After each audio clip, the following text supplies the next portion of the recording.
Just back up. Why don't I come here more often? Why would that make it go up? So we're gonna do a slab of ribs, chicken and dressing. Jesus made a way for Thomas's doubt. Filed my polar toenails until they done bled. Hey, if you're new here, I'm Asia G, and if you're not, welcome back. I am sitting outside the gym per usual for Tuesday. I actually just ran to like Walmart before I came here, and I didn't realize how much like I used to go to Walmart in the past, and now I just avoid it altogether. I think just because of the long lines and like the convenience of shopping online. But like the feeling, like the nostalgic feeling I got when I walked into that Walmart, still being able to navigate it, it's like, why don't I come here more often to like throw stuff in the basket? And I realized like I don't do a lot of stuff that I used to do just purely out of convenience. I can go to the grocery store like in my neighborhood, the Target in my neighborhood, and Walmart is maybe like a expressway drive of 10 minutes. So I just don't do it. I forget how much I actually like being in Walmart. Nobody shoot me, but I just got like a little nostalgic feeling in Walmart. I feel like I can spend more miscellaneous money while I'm in Walmart, because not only can I grocery shop, but I can also go buy clothing, homeware, then I can also go buy a bunch of stationery that I don't need. And I can just be in Walmart. I know that's really random, but I just thought about that when I went in there today to get like this, like a 3-drawer storage container to go in one of the closets in the house, like to do some organization. And I was like, I need to come in here way more often. Like immediately, like I knew I only had about 15 minutes to get in and out of Walmart. I didn't stop and smell candles. I didn't stop and looked at the dang on kitchenware. I was like, yeah, we need to add Walmart into your self-care days, because you definitely enjoyed this little 20-25 minute trip at the Walmart. Anyways, so I don't know what I was gonna be in this video, but stick with your kid, stick with your girl. Oh yeah, I know I said last video I was like, November is for running. I ain't ran probably since we recorded, baby. I ain't did it. I think we ran like twice last week. We were gonna be walking into this marathon in Hawaii in December, just like we here, and we here to have fun. No running, no Spanish. I'm all off the grid with the things I said I want to do for the month of November. But that is life. Yeah. Ooh. Yeah. Look like the sunny. Just flexing. Reflecting on a lot lately is, what does it mean to choose ourselves? And what does that look like, even if it's something we're not used to doing?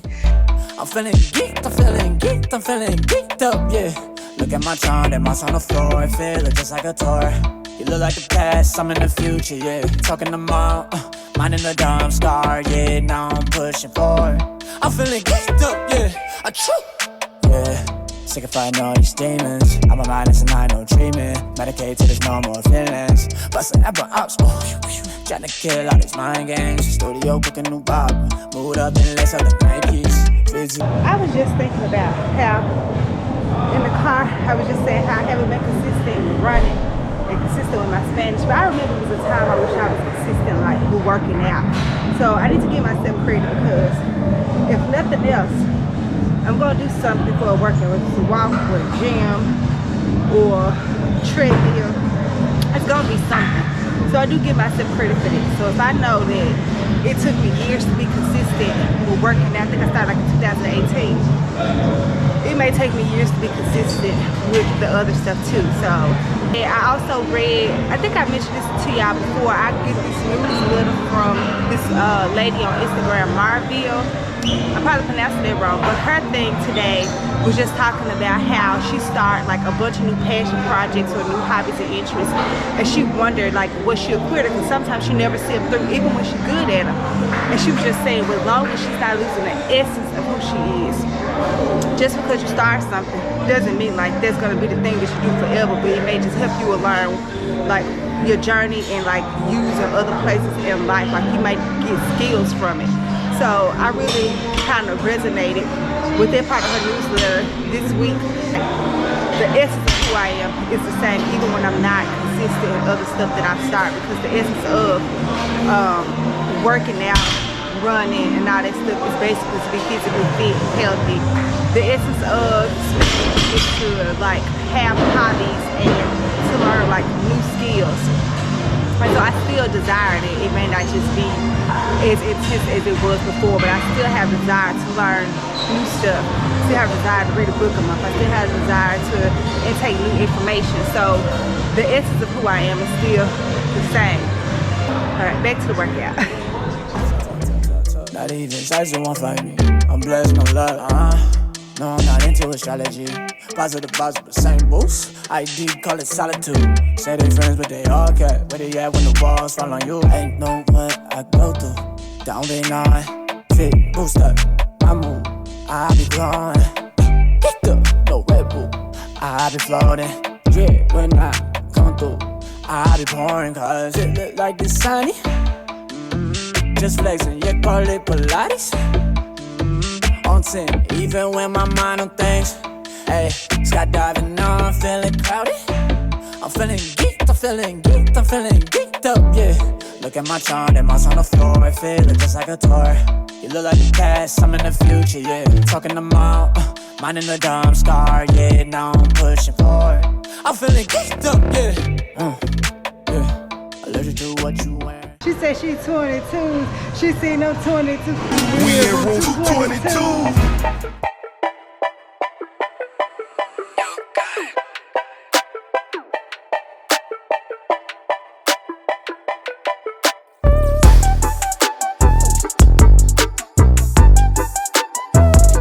I supposed to be locked up too. Go so hard. Okay. Awesome workout. All my workouts, like my past couple of workouts have been like so-so, like they've been cool, but today was a really good workout. And like right at the end I had to turn on something upbeat because I did want to quit the last 15 minutes because my little legs was burning. But put on some Rick Ross, a little Jay-Z Kanye, took me right on through. November, October, I must have been glowing from the inside out because I swear I've never had to tell so many people. I'm in a relationship. Notice it's not awkward. It was really nice to meet you. And arrivederci. It must be a glow from the inside out. I think people are attracted to like happiness and glowiness because you know, like when you get with somebody or like you get real comfortable within yourself, even if you're not with nobody and you feeling good and you glowing from the inside out, that's when people be all over you. You be like, just back up. When I was depressed and sad, I just repelled everything. But I also think like having this camera and stuff make people think that you are more approachable than you really are. Like they feel more comfortable coming to talk to you like when you got a camera. So try it. That's gonna be it for today. It is 2 o'clock. I gotta do what? Go home, eat, rush to work. Same old, same old. I'll see you guys tomorrow. Hola, mis amigas. It is November 15th. I feel like the midway of November is a good time to give like an update on some of the stuff that I was talking to y'all about. Like maybe earlier at the beginning of the month, one thing was like my HOA and how they have us doing these electrical upgrades, which they've kind of started like on the outside units. But the HOA president did tell me, he told me, I remember verbatim, he was going to get back with the electrical company to see about decreasing something. And they were supposed to do a second walkthrough before they started the work, which they did not do. Which I'm not going to fight nobody on because like I just went ahead and paid the people. I paid the people and we is done. And if you paid them for it, they gave you a 5% discount. They could have made it 10. But then they sent us our November HOA updates and reminders because they're really good about like sending us stuff, keeping us abreast of stuff, even if like all the details ain't there. But they talking cash money stuff. They talking, let me tell y'all what they wrote us in red. It says, now they already done told us how much special assessments is, right? And in addition, we still have to pay the monthly HOA fee. In red, underline, they said, missing your scheduled appointment without giving notice may increase the cost of your upgrade and result in an increase in the amount of your assessment. How does me missing my appointment or any of us missing an appointment unexpectedly, you know, just unexpectedly missing an appointment, make the price go up? Did the materials now get expensive? Did the work they're gonna do and the labor they're gonna do change? Could they not move on to the next person and double back? Are we not paying them for a service? I'm trying to figure out, why would that make it go up? Especially if you already paid. So you telling me, if I've already paid my assessment in full, and I just so happen to miss your little funky appointment, you gonna charge me more? I'm not gonna try to find out, but I just think, not y'all hitting us with this anti-cash money in our monthly updates. That's crazy.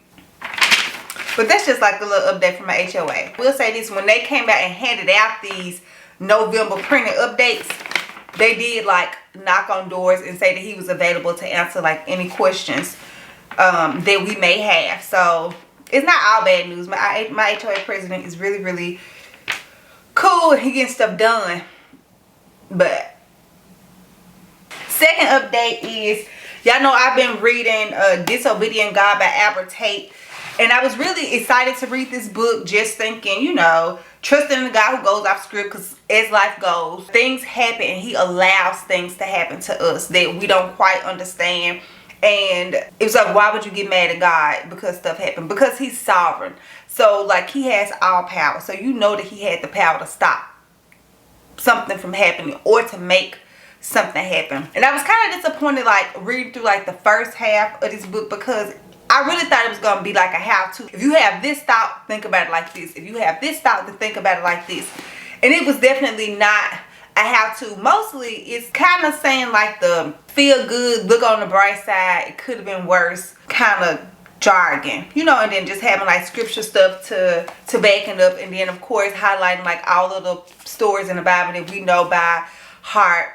The story of Job and patience. The story of Jonah and the big fish when he tried to run. When God told him to go preach at the city. Talked about like the prodigal son. Stories that we are all familiar with. But when I finally got over that this was not a how-to. What I did get from it so far, and I'm more than halfway done. I just have like this amount left of that.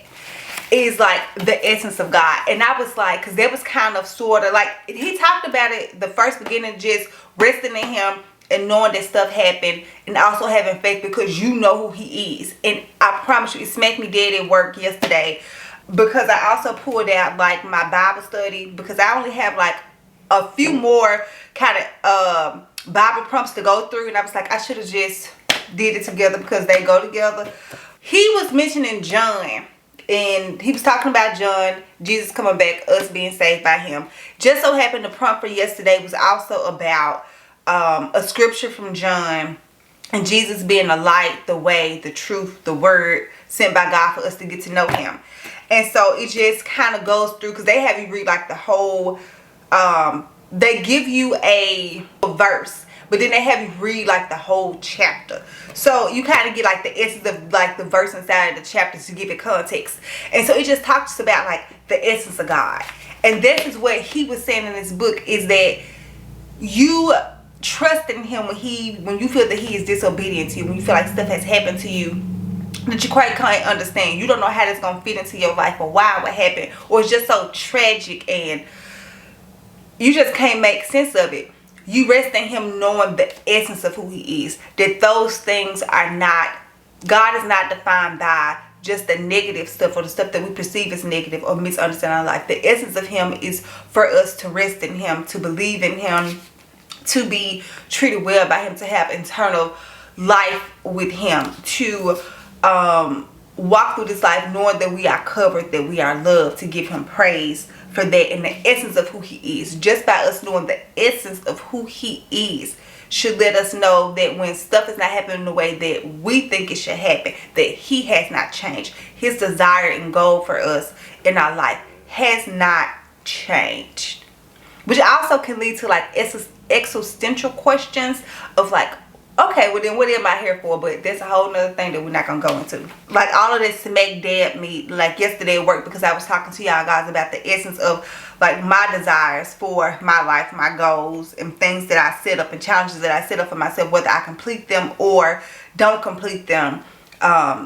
It doesn't change the essence and my desires of wanting to grow and be knowledgeable and be healthy. So I like how they kind of really connected for me. And I feel like I wanted to tell y'all something. So one thing that I did learn that I've taken with me, and I've already kind of like threw it into like everyday conversation or when talking to somebody, it's like the story of Thomas. So it's in the book of John. So like when God goes off script and be disobedient to us or proceed to let things happen to our life that we don't think should happen, sometimes it may cause us to question our faith. It may make us have doubt. And then as Christians, sometimes we internally feel guilty about that doubt in God. And it was like, no, we just push it away. So we don't come to him with that doubt. We just like, no, I just completely don't understand. What he talked about in the book and what he pointed out was that Thomas in the Bible was a doubter. So after Jesus had died and he rose 3 days later, like they was telling Thomas, like, Jesus back, he back, we on. And Thomas was like, I kind of seen him be crucified, and I don't know about nobody coming back from that. Basically, Thomas said, I don't believe him, Jesus. I need to see him. I need to talk to him. I need to see where the nails went into his hands. I didn't know this story. And in Thomas's request, in his honest confession of his doubt that Jesus had rose, Jesus was looking for him too. Jesus met him there. Jesus made a way for Thomas's doubt. He already made provision for Thomas's questions. He knew Thomas. He knew what Thomas was thinking. He knew his reasoning. He knew that Thomas was gonna need to see him. And let's be clear, it was not great that Thomas needed to see proof. In fact, Jesus clearly said it would have been better if you believed without seeing, but today you needed to see. That day, Thomas needed to see. The author was saying, think about it. Jesus' body was crucified. He was healed, brought back to life, resurrected 3 days later. He could have healed everything about his body because he's God, right? But he left them holes in his hand specifically for non-believers, for people who would doubt, for people who would need like a little bit more than resting in who the essence of who he is and like what they known to be true. Sometimes when you go through something that is traumatic or something that you don't understand, like you need backup, like you need like, I need my eyes to see, and God makes provisions for that. And so I like how he used that story of Thomas, and I feel like that's something that's gonna definitely stick with me, is that he left those holes in his hands. He didn't tell Thomas, okay, you doubted, you out of here, you can't come to eternal life with me. He was like, I know you, Thomas. We hung out, you've been following me around, I knew you was gonna be the one. Here go the holes. So a little bit more and then I'll be done with this. And this would have been a great companion piece to like doing my 5-minute Bible study journal. And then the story that I read yesterday that kind of went with that was 1 John chapter 1 through the end of chapter 2. And so like I went through all the prompts, answered all of the stuff. And I kind of wrote down in the bottom of this, and it was just like this particular prompt and what they were saying, just because it was all about sin, living in the light and darkness. I said this one was a struggle, like for me, mainly as I think about like groups that are seen as sinful, like groups of people are seen as sinful, and things that I believe that people are innately born in. So specifically for me, I was thinking about the LGBTQ community, and just like how sometimes people see it as synonymous with sin, and then this was all about sin and living in the darkness, and I don't believe it. So light stuff, easy read, but heavy stuff, like if you kind of get into the bones and nits of it and think about like the way that you think versus the way that God thinks, and his essence, and trying to apply that while also still having like your own thinking skills about how you move through and interpret in the world. So it can definitely be a little something. But also, it's gonna be Thanksgiving next week. Yes, it is, Lord. So I need to order Thanksgiving dinner. Times are definitely different. Y'all let me know if y'all family is like this as well. Like we used to get together and cook like every Thanksgiving, every Christmas, have Easter dinner. We don't do none of that no more. Listen, we all be saying, I'm not cooking, I'm not cooking, I'm not cooking. Leave it up to me. We probably gonna be getting together sometimes. You cannot count on me, because I would choose to stay at home. I would choose it. So I thought for Thanksgiving that I would start eating meat again, but I'm not ready. And I got a gym friend who makes vegan food, and she is making Thanksgiving vegan meal prep services. So I'm gonna order me and Joe some jackfruit ribs, some mock chicken and dressing, and I think I'm gonna order us some mac and cheese, and then order it for pickup for like a day or two before Thanksgiving. And me and my family, we ain't cooking. Like, my family's like really small. What me and my aunt did is that we ordered barbecue, and so I'll pick that up. Me or my sister picked that up on either Tuesday or Wednesday from the barbecue place. And so basically we ain't cooking nothing for Thanksgiving, even though I may want to make a red velvet cake or red velvet cupcakes. I ain't sure. Okay, so we gonna order Thanksgiving dinner. So I'm on my girls' website, and we gonna do a pickup, and I'm going to order, and it says each holiday dish serves 5 people. So we're gonna do a slab of ribs, chicken and dressing. I was thinking like the baked mac and cheese, but I could eat mac and cheese out of a box. Shells coated in a creamy rich chickpea sauce tossed with shredded cheese. Place and bake. Mixture of turnip and collard greens with smoked jackfruit. I'm already at $75. I think we can make our size. Cause the mac and cheese $35 and the smoked green is $25. We gotta do one or the other. So you want both of them? Okay, that's fine. Alright, bye-bye. Don't ask nobody for their opinions. How I check out? Order pick up from...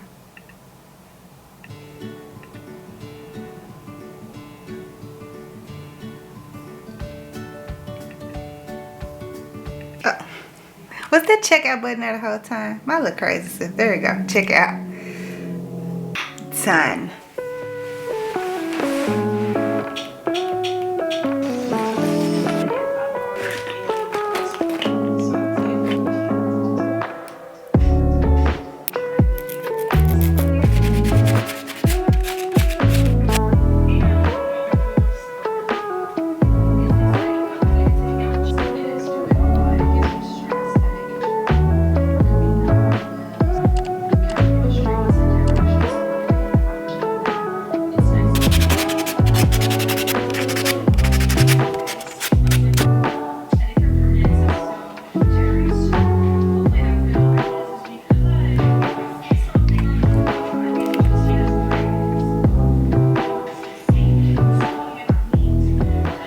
Y'all, I butchered. I absolutely butchered my nails and toes.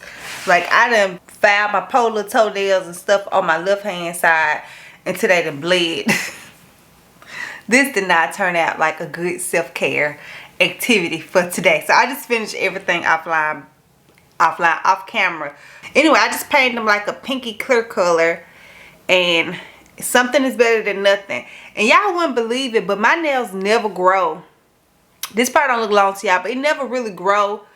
They never really grow this long. And I feel like it's the collagen that I've been drinking, like with my coffee or just like with drinks, in addition to me not biting the nails. That may be the crucial thing, not biting the nails. Child, thank you guys for hanging out with me yesterday. Today, I feel like it was very productive. We got to the gym. I got Thanksgiving order. I painted these raggedy nails and injured my little potos who did absolutely nothing to me. They wasn't nothing but just like dry, cracked, and hard. They didn't deserve to bleed. They didn't deserve the treatment that I just gave them. As always, thank you guys for watching, and I will see you guys next time. Until then.